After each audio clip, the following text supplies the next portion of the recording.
yang pertama sangat yakin bahwa Ansor selama 5 tahun ke depan, 4 tahun ke depan, kita bisa bangun berbagai macam produk-produk ekonomi, lahirlah kelas menengah baru dari sahabat-sahabat Ansor ke depan.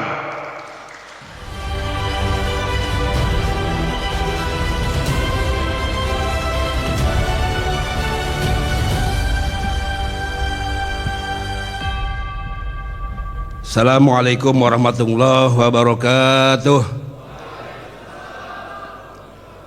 Alhamdulillah rabbil nahmaduhu wa nasta'inuhu wa nastaghfiruh. Allahumma shalli ala sayyidina Muhammadil fatihil lima ughliq wal khatimi lima sabaq nasrul haqqi bil haqqi wal adla siratal mustaqim wa ala alihi washabihi qadrihi wa miqdaril azim. Amma ba'du, hasantukum bil hayyil qayyum alladzi la yamutu abada wa dafa'tu ankum musu'a bi alfi la haula wala quwwata illa billahil aliyil azim. Amma ba'du, sama-sama kita hormati, kita muliakan seluruh tamu undangan. Saya harus sebutkan karena di sini banyak para senior. Yang pertama adalah kita berikan aplaus kepada senior kita, Wakil Ketua DPR RI Kang Cucun Ahmad Samsurijal. Terima kasih Kang.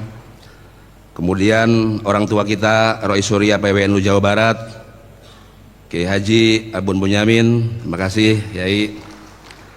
Kemudian Ketua Tanfidiyah PWNU Jawa Barat, Kiai Haji Junaid Juhadi Ahmad Muhammad, terima kasih Yai. Dan seluruh jajaran PWNU Jawa Barat. Juga tak lupa kepada kader senior dan pemimpin kita, Wakil Gubernur Provinsi Jawa Barat, terima kasih Kang Ewan Setiawan. Kemudian seluruh pimpinan partai politik yang hadir pada kesempatan malam hari ini, Ketua DPW PKB Jawa Barat Kang Huda, berikut dengan pasukan anggota legislatif dan pengurus partai politik, juga sahabat-sahabat partai lain yang hadir.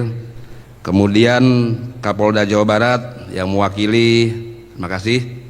Kemudian Pangdam Siliwangi, dan tak lupa kepada sahabat-sahabat pimpinan pusat GP Ansor. Ini cukup banyak, ada 10 orang yang saya bawa. Selain saya ada sahabat sekjen yang gantengnya luar biasa, berkuasa penuh semena-mena. Kemudian sahabat Korwil senior, Korwil Dunia Akhirat yang begitu telaten, sahabat Hafan Nasyiroji. Kemudian imam besar kita Kang Denny Ahmad Haidar. Saya rasa sebutan imam besar, ketua besar tidak akan pernah pergantikan selamanya karena yang lain nyebutnya ketua wilayah. Kemudian ada sahabat Rustam, kemudian ada sahabat AB, kemudian ada Wasikjen Korwil sahabat Alwi Rahmatullah, kemudian ada Kang Johan, luar biasa. Tenang Kang, tahun depan saya bermimpi jadi anggota DPR lagi. Kemudian sahabat Pendi, kemudian Ang Bintang, Densus Banser, kemudian ada sahabat Iben, dan ada Gus Mumu, serta seluruh sahabat-sahabat pimpinan wilayah yang baru dilantik tadi. Ada Ajengan Pahmi, Sekretaris Bendahara Kasat Korwil, Ketua RA, dan seluruh jajaran pengurus yang baru dilantik. Kemudian tak lupa Dewan Penasehat, kita berikan aplaus pada para senior kita.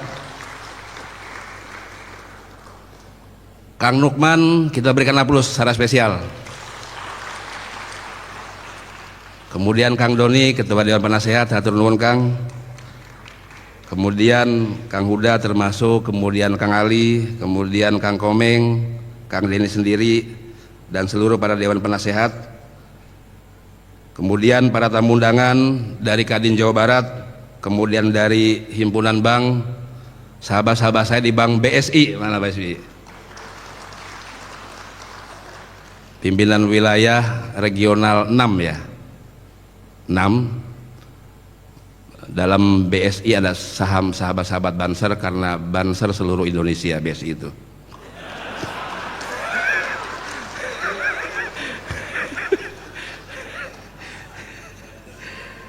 Kemudian Bank BJB, kemudian ada dari PT Jarum, kemudian dari Kakanwil Kemenag, kemudian para senior pimpinan daerah, bupati.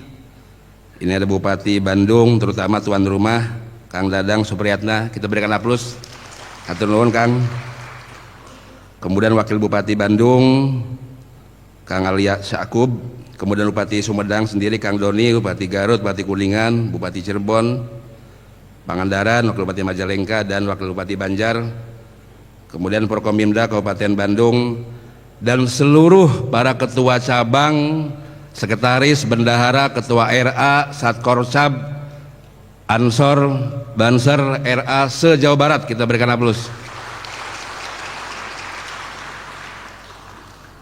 Dan juga tak lupa, ini banom-banom NU, sahabat ibu kita, ibu-ibu muslimat, kemudian Patayat, kemudian sahabat-sahabati IPB, IPPNU, kemudian PMI, Kopri, dan tak lupa adalah teman-teman saya, kita berikan aplaus. Ini ada sahabat-sahabat GMKI, kemudian sahabat-sahabat Muhammadiyah, pemuda Muhammadiyah. Bagi yang Muhammadiyah, tenang, saya ngebaca malam hari ini ada persenyawaan antara Ansor dengan Muhammadiyah Jawa Barat. Jadi bisa kita lihat dari logo pelantikan. Ini tinggal di bawahnya tulis Fastabiqul Khairat maka jadilah IMM.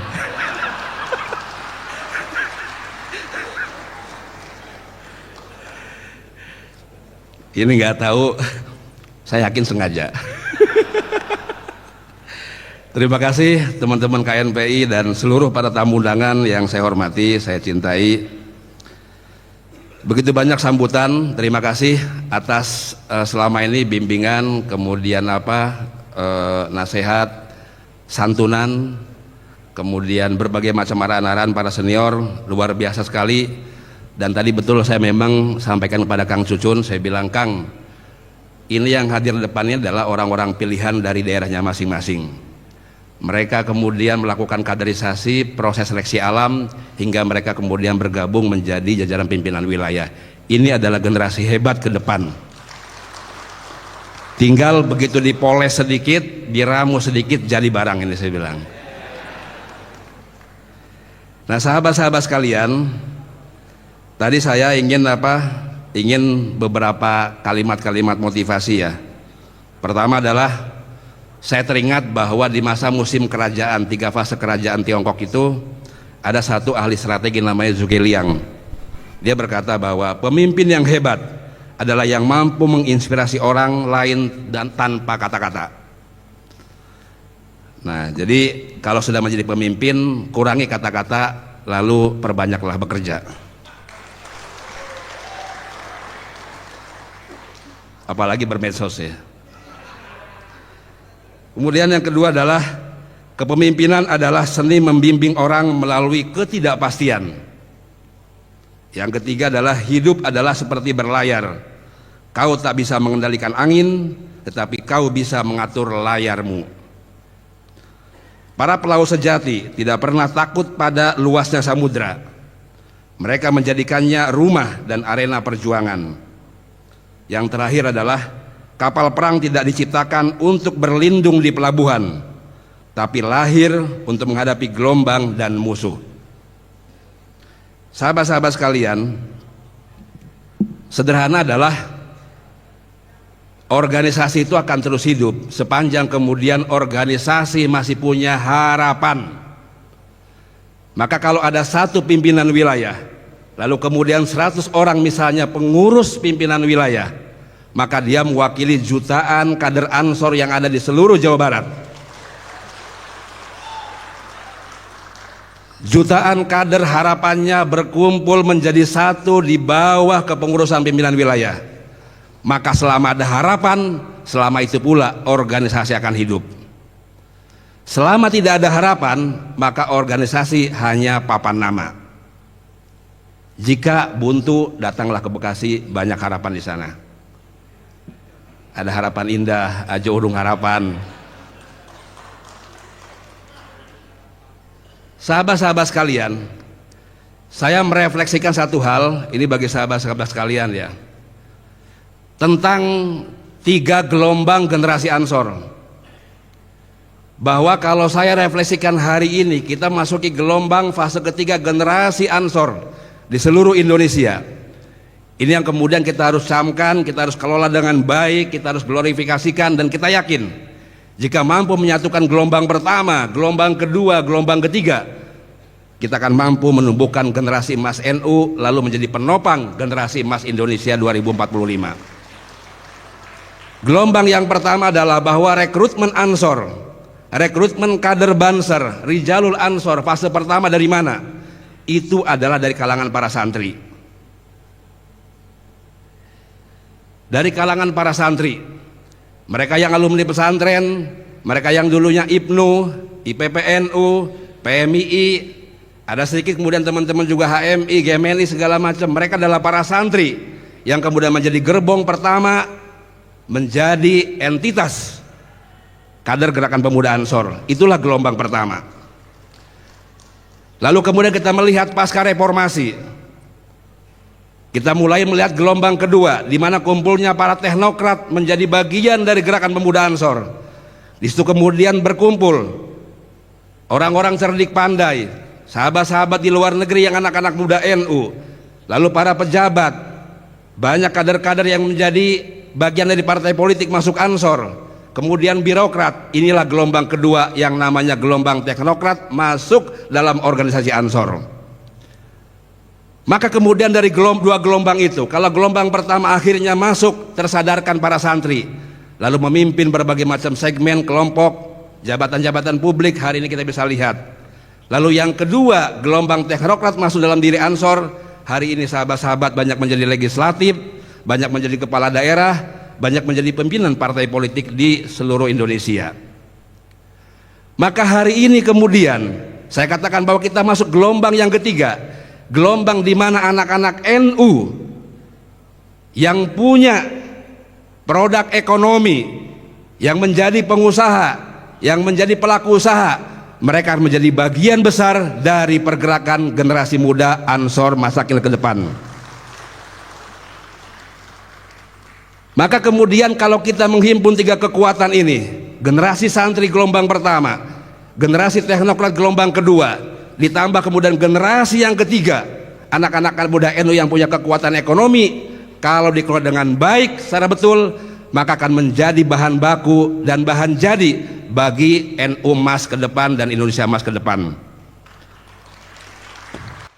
Maka kemudian pertanyaannya, ada satu kekhawatiran sekaligus menggelitik, bisakah kemudian organisasi membangun kekuatan ekonomi kalau secara trajektori, secara portofolio memang belum ada?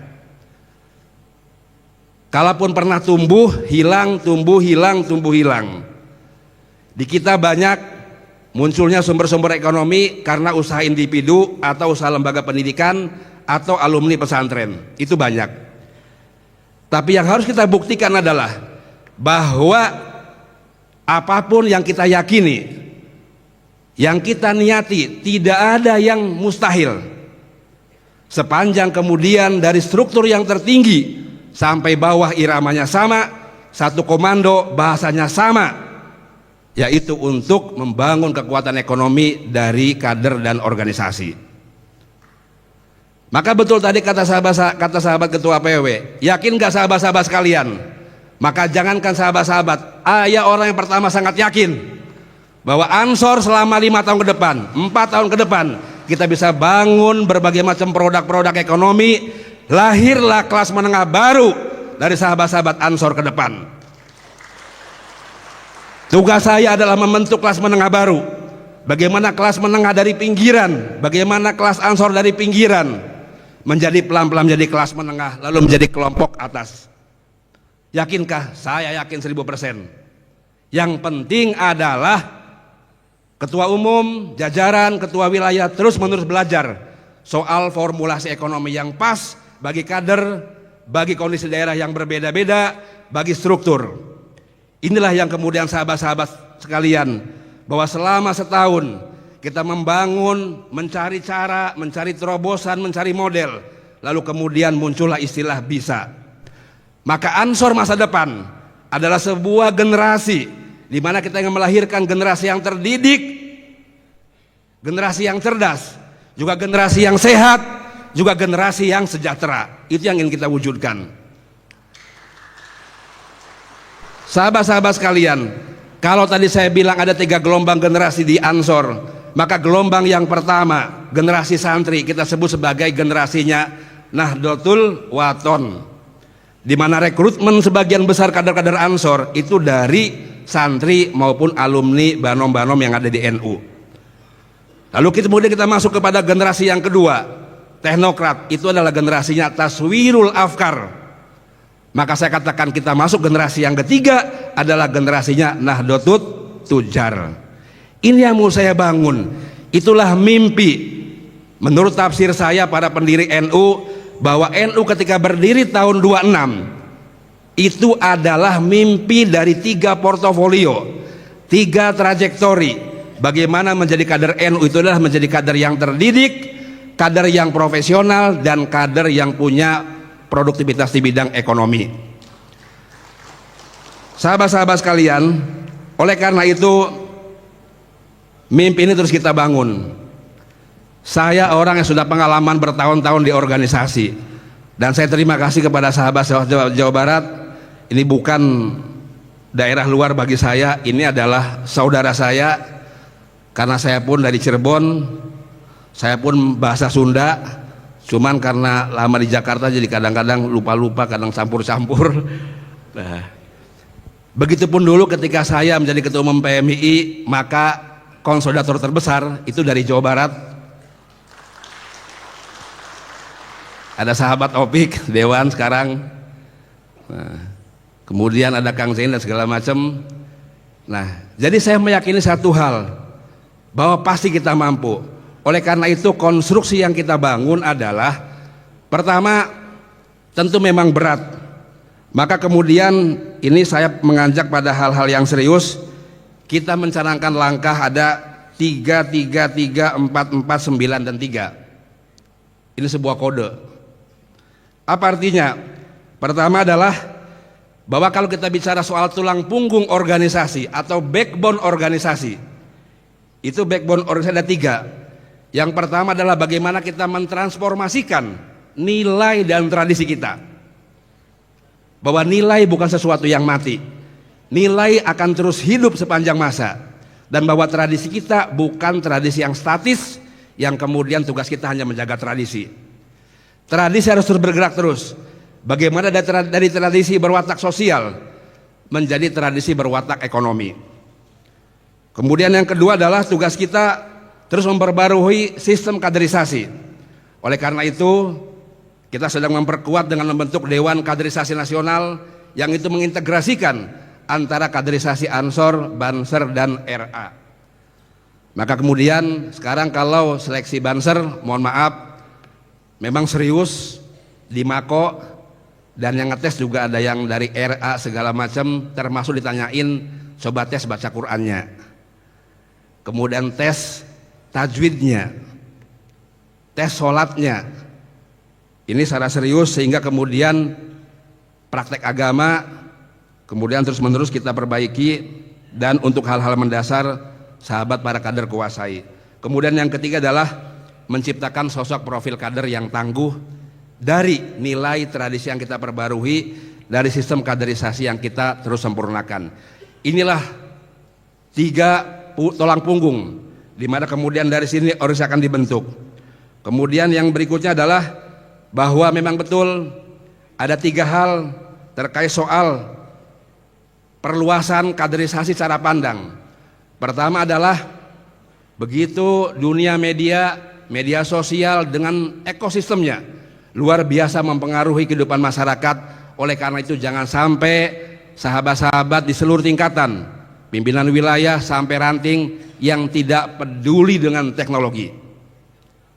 Semakin banyak sahabat-sahabat mengambil peran menentukan arah teknologi, arah media, maka akan menjadi algoritma besar yang menentukan profiling Ansor masa kini. Kemudian yang kedua adalah teknologi tadi, dan yang ketiga adalah produk-produk ekonomi yang merata. Sahabat-sahabat sekalian, organisasi kita ini punya 4 mandat. Maka saya ingin ke depan bahwa apa yang kemudian saya sampaikan, kita lakukan hari ini, soal gerakan ekonomi, soal inovasi, soal perekayasaan politik, soal sosial, ini bukan berdiri sendiri, tapi ini adalah mandat organisasi. Ideologi Ansor memiliki turunan dalam berupa 4 mandat. Pertama adalah mandat agama, di mana Ansor menjadi penjaga agama, penjaga akidah, itu nggak bisa tawar-tawar. Yang kedua adalah mandat politik, di mana Ansor adalah membentuk rekayasa menjadi kader-kader politik, kepemimpinan politik, agar apa? Agar bermanfaat, bermaslahat buat kader. Yang ketiga, merekayasa menjadi tokoh-tokoh sosial yang produktif, yang berintegritas. Dan yang ketiga, yang keempat adalah menjadi pemimpin-pemimpin ekonomi. Maka kemudian, kalau kita bicara soal ekonomi, bicara sosial, bicara politik, ini bukan sesuatu yang terlepas dari kaderisasi, bukan terlepas dari sebuah ideologi, tapi ini adalah mandat ideologi yang gak bisa dipisahkan satu dengan yang lainnya. Karena apa? Karena organisasi akan membentuk masyarakat, membentuk negara, dan itu harus terlibat dalam menata sosial, menata politik, menata ekonomi, juga menata agama. Maka pada sahabat-sahabat pimpinan wilayah, masifkan. Tadi saya senang melihat gerakan ekonomi BUMA, Badan Usaha Milik Ansor, dan setiap saya ke wilayah selalu menegaskan 2 hal, bahwa setiap pelantikan-pelantikan wilayah harus dibarengi dengan peresmian BUMA daerah dan Patriot Ketahanan Pangan Daerah. Kenapa kemudian pangan? Satu, karena rata-rata komoditas yang para Ansor lakukan itu bergerak di sektor pangan. Mengenai 4 produk, 4 segmen. Yang pertama, kalau nggak bertani, kalau nggak berkebun, kalau nggak beternak, kalau nggak nelayan. Selebihnya adalah industri kreatif, kalau nggak jasa, kalau nggak kerajinan. Itu saja seputar itu. Maka kemudian dengan gerakan masif 100.000 Patriot Pangan yang kita launching pada 24 April kemarin di Banyumas, ini akan menjadi gerakan besar. Agar apa? Agar seluruh kader Ansor memaksimalkan potensinya masing-masing. Dan sekarang sudah mulai bergerak. Kemarin misalnya pelantikan di Lampung, kita mengelola join perusahaan antara Ansor daerah dengan pusat, kita bikin Erindo, adalah Energi Residu Indonesia, untuk mengelola residu sawit yang dimiliki oleh sahabat-sahabat Ansor. Lalu kemudian kita ke Lahat, pelantikan Sumsel, kita penanaman kecambah sawit. Lalu kemudian kita ke Jambi, kita merancang bikin pabrik mini CPO milik para petani pengusaha sawitnya Ansor. Lalu kalau kita kemudian ke Kolaka, ke Polman kemarin Sulbar, kita merancang bagaimana di Polman sahabat-sahabat menjadi sentrum untuk pengembangbiakan budidaya kakao di sana. Dan banyak daerah-daerah yang lain. Ini harus menjadi sentrum-sentrum ekonomi. Kalau 4 tahun kita kelola secara baik, maka saya yakin apapun mimpi-mimpi kita 3 tahun ke depan, 4 tahun ke depan, saat semua teman-teman punya bas ekonomi sejahtera semuanya, mimpi itu pasti akan terwujud. Inilah PR kita bersama sahabat-sahabat sekalian. Oleh karena itu, karena Jawa Barat, DKI Banten menjadi tulang punggung Ansor Pusat, saya harapkan nanti ada yang lebih maksimal. Maka strukturnya dicek lagi sampai ke bawah, sampai ke ranting. Pastikan bahwa tidak ada desa yang tidak ada Ansornya, tidak ada desa yang tidak ada Bansernya, tidak ada desa yang tidak ada RA-nya. Karena apa? Dengan cara itulah kita bisa menjaga masjid-masjid NU, kiai-kiai NU, dan orang-orang tua kita di Nahdlatul Ulama maupun Ansor itu sendiri. Maka strukturnya harus masif, cek semuanya, berapa jumlah kadernya, masih aktif apa enggak SK-nya. Nanti kita akan monitoring bersama, maka diperlukan konsolidasi secara total. Pada satu kali nanti saya bermimpi bahwa pertemuan kita akan pertemuan besar, di mana pertemuan itu akan dihadiri ribuan orang, di mana hadir itu kepala-kepala daerah dari Ansor, baik itu gubernur, bupati, wali kota, kemudian dihadiri oleh ribuan kepala desa dari kader Ansor Banser, dihadiri oleh pendamping PKH, Keluarga Harapan, dihadiri oleh pendamping desa, bahkan dihadiri oleh ketua Koperasi Merah Putih dari kader Ansor Banser.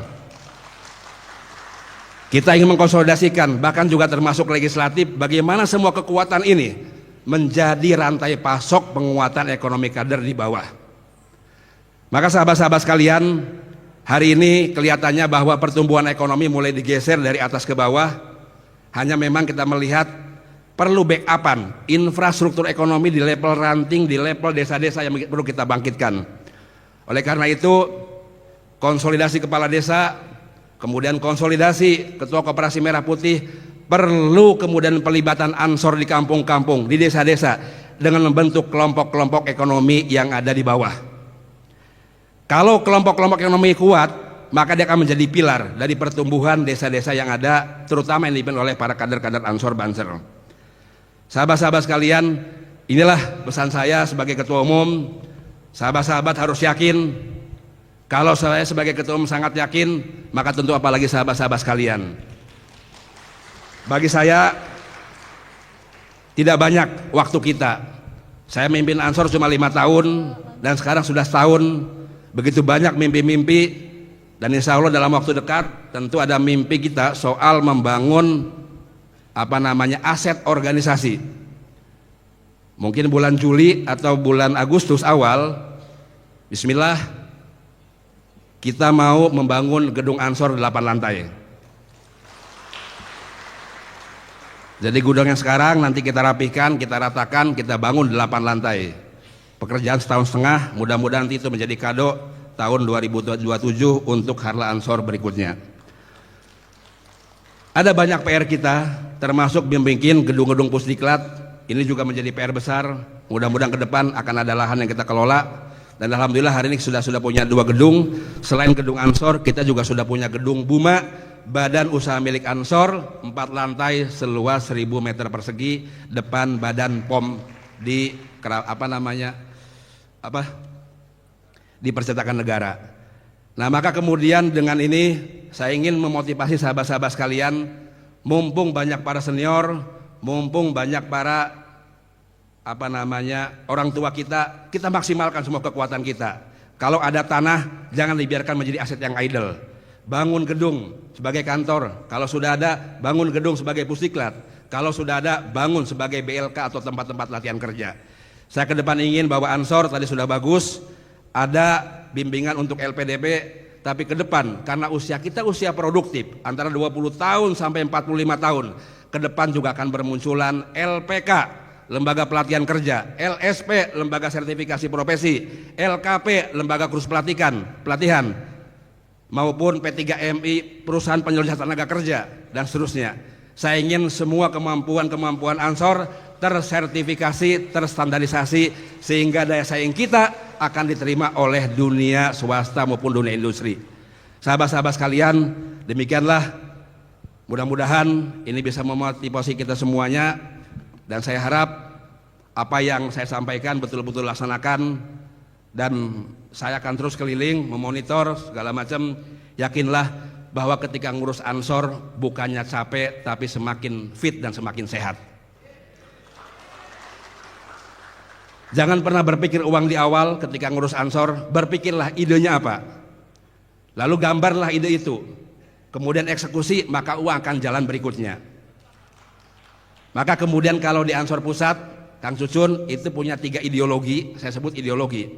Ideologi yang pertama adalah mulai aja dulu, pasti ada jalan. Nggak mikir panjang-panjang, nggak mikir ribet, ide bagus laksanakan. Mulai aja dulu, pasti jalan. Yang kedua adalah jangan pernah berpikir soal uang. Uang itu depan mata, tinggal bagaimana cara mengambilnya. Itu ideologi yang kedua. Ideologi yang ketiga adalah acara boleh biasa-biasa, berita harus kemana-mana. Demikian, terima kasih. Wallahul muwaffiq. Assalamualaikum warahmatullahi wabarakatuh.